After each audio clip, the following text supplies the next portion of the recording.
Wins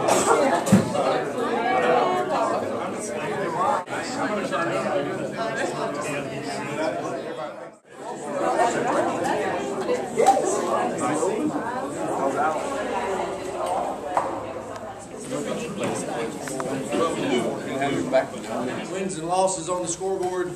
It's about wins back in our community. And we want to thank each of you for coming out. And I want to brag a little bit about our student athletes.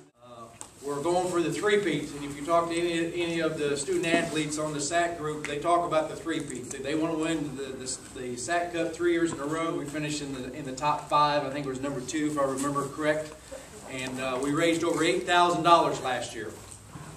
And when we finished the luncheon today, we'd have surpassed the $8,000 mark this year. I'm Katie Mercer. I play volleyball here. My major is agricultural education. So, we really want to thank for all the student athletes. We want to thank y'all coming out here because it really does, it's not what we're doing on the court and on the field. It's also helping people out in the communities, which gets us to be able to play our sports here. So if it wasn't for people like y'all, we wouldn't be able to be where we are today. Recap of the season, we finished with a overall winning percentage. We went into the conference tournament, played WT first round. Unfortunate, they're very good. But the girls played really well, and since then we've kind of changed our mindset, and we've really been testing the girls mentally, not just physically. Like I said, it started off a little bit rough. It started off great, actually. We went up to Austin and played in the St. Ed's tournament, and we started off 1-for-1, lost the first game, won the second round, or the second game, and then after that, the wheels kind of came off. Then the axle broke, then we blew a head gasket, and then we dropped the transmission on top of it all. I looked at that last stat sheet after our camera game, and it said 1-11. And I said, oh my goodness, I was about ready to leave Kingsville, just say, here you go.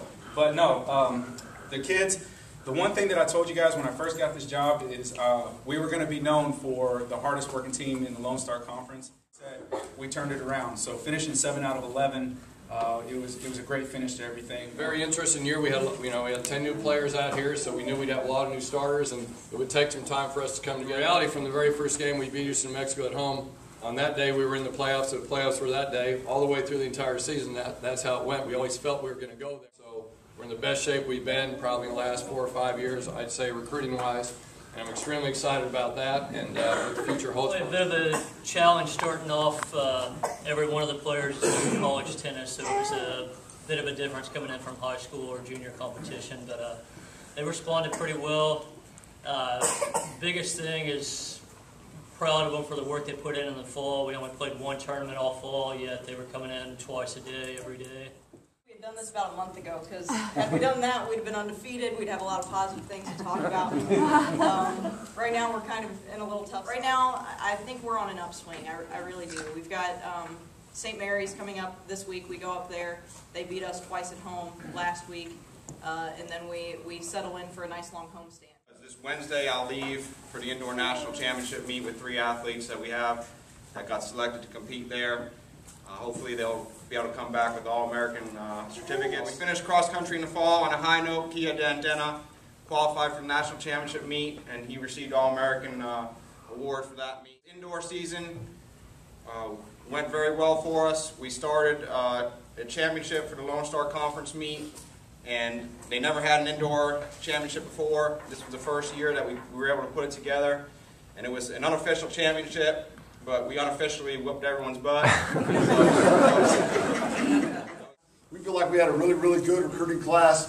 Obviously in numbers, 47 is the biggest class we've signed since we've been here. As spring ball goes, we are almost done. Really, we have 4 days left. We had the first half of our spring scrimmage Saturday. The blue team is whooping right now. I think it's like 26-6. So they're on it. I'm coaching the white team, so we really got to rally now. Off to a pretty good start. We've had our share of adversity before the season.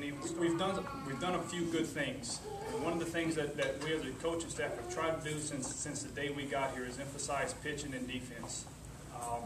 And that's always easier said than done at times. But up to this point, we are second in the conference in pitching, and we are first in fielding. Today I came home and my wife asked what was wrong, what's the matter. I said, well, we only won 2-0. She said, well, you better stop that nonsense right now. Don't keep coming home acting like you're mad because you're winning 2-0.